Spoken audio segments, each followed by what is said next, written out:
ಎಲ್ರಿಗೂ ನಮಸ್ಕಾರ. ಜೈ ಕನ್ನಡ ಚಾನಲ್ಗೆ ಸ್ವಾಗತ ಸುಸ್ವಾಗತ. ನಾವು ಹಿಂದಿನ ತರಗತಿಯಲ್ಲಿ ವರ್ಣಮಾಲೆ ವಿಧಗಳ ಬಗ್ಗೆ ತಿಳ್ಕೊಂಡ್ವಿ. ಈಗ ಇಂದಿನ ತರಗತಿಯಲ್ಲಿ ಒತ್ತಕ್ಷರಗಳ ಬಗ್ಗೆ ತಿಳ್ಕೊಳ್ಳೋಣ. ಒತ್ತಕ್ಷರಗಳು ಅಂದ ತಕ್ಷಣ ನಮಗೆ ವ್ಯಂಜನಗಳು ನೆನಪಾಗುತ್ತೆ. ಕ ಇಂದ ಳವರೆಗಿನ ಅಕ್ಷರಗಳಿಗೆ ನಾವು ಒತ್ತಕ್ಷರಗಳನ್ನ ಬರೆಯೋದಕ್ಕೆ ಸಾಧ್ಯ. ಸ್ವರಗಳಿಗೆ ಒತ್ತಕ್ಷರಗಳನ್ನ ಬರೆಯಲು ಸಾಧ್ಯವೇ ಇಲ್ಲ. ಆ ರೀತಿ ಇರುವಂತಹ ಒತ್ತಕ್ಷರಗಳನ್ನ ಈ ತಕ್ತೆಯ ಮೂಲಕ ನೋಡೋಣ. ತಕ್ತೆ ಅಂದ್ರೆ ಚಾರ್ಟ್ ಅಂತ ಅರ್ಥ.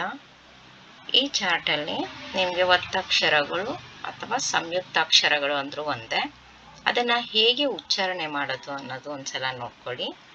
ಖ ಖ ಘ ಘ ಞ ಚ ಛ ಝ ಝ ಞ ಠ ಠ ಡ ಢ ಣ ಥ ಥ ದ ಧ ನ ಫ ಫ ಭ ಭ ಮ ಯ ರ ಲ ವ ಶೇ ಶ ಸ ಹ ಳ.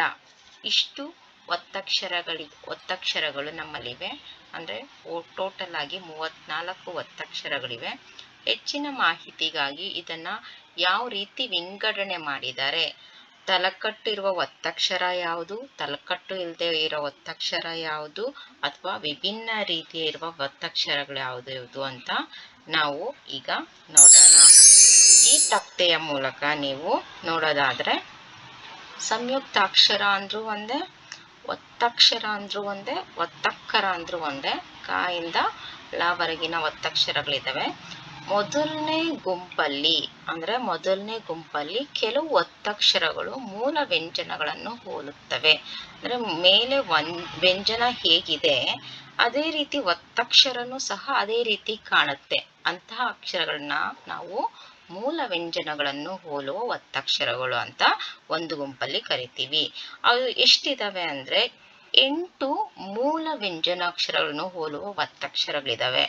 ಅದು ಯಾವ್ದ್ಯಾವ್ದು ಅಂದ್ರೆ ಖ ಞ ಜ ಞ ಠ ಣ ಬ ವ.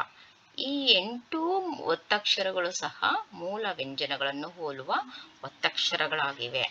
ಎರಡನೇ ಗುಂಪಲ್ಲಿ ನಾವು ಕೆಲವು ಒತ್ತಕ್ಷರಗಳು ತಲೆಕಟ್ಟುಗಳನ್ನು ಕಳೆದುಕೊಂಡು ಅರ್ಥ ಹೋಲುತ್ತವೆ. ಅಂದ್ರೆ ಅರ್ಥ ಇಲ್ಲ ಅಂತಲ್ಲ, ಈ ಒತ್ತಕ್ಷರಗಳಿಗೆ ಅರ್ಥ ಇದೆ, ಬಟ್ ತಲೆಕಟ್ಟನ್ನ ಹೊಂದಿರೋದಿಲ್ಲ. ಫಾರ್ ಎಕ್ಸಾಂಪಲ್, ಉದಾಹರಣೆಗೆ ಕಾನ ತಲೆಗಟ್ಟು ನೋಡಿ ಒತ್ತಕ್ಷರಕ್ಕೆ ಇಲ್ಲ.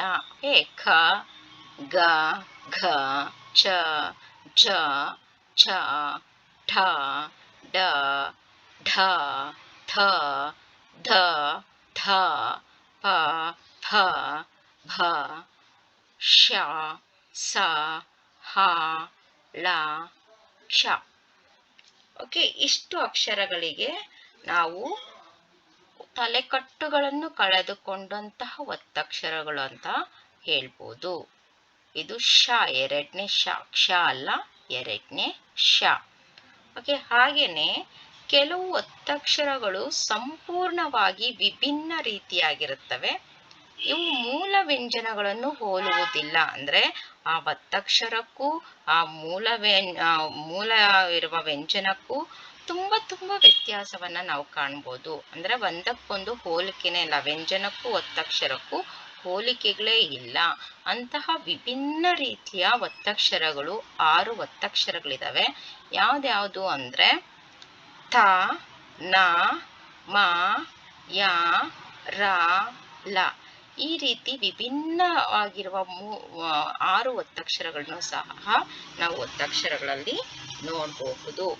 ಇಷ್ಟು ನಾವು ಸಂಯುಕ್ತಾಕ್ಷರಗಳು ಅಥವಾ ಒತ್ತಕ್ಷರಗಳ ಬಗ್ಗೆ ಈ ತರಗತಿಯಲ್ಲಿ ನಾವು ತಿಳ್ಕೊಂಡ್ವಿ. ನಿಮ್ಗೆ ಅರ್ಥ ಆಯ್ತು ಅಂತ ಅನ್ಕೊಂಡಿದ್ದೀನಿ. ಅರ್ಥ ಆಗ್ಲಿಲ್ಲ ಅಂದ್ರೆ ಕಮೆಂಟ್ಸ್ ಮೂಲಕ ತಿಳಿಸಿ, ನಾನು ಅದಕ್ಕೆ ಆನ್ಸರ್ ಮಾಡ್ತೀನಿ. ಓಕೆ, ಹಾಗೆ ಇಷ್ಟ ಆದರೆ ನೀವು ಲೈಕ್ ಮಾಡಿ, ಶೇರ್ ಮಾಡಿ, ಸಬ್ಸ್ಕ್ರೈಬ್ ಮಾಡಿ. ಓಕೆ. Thank you. ಧನ್ಯವಾದಗಳು.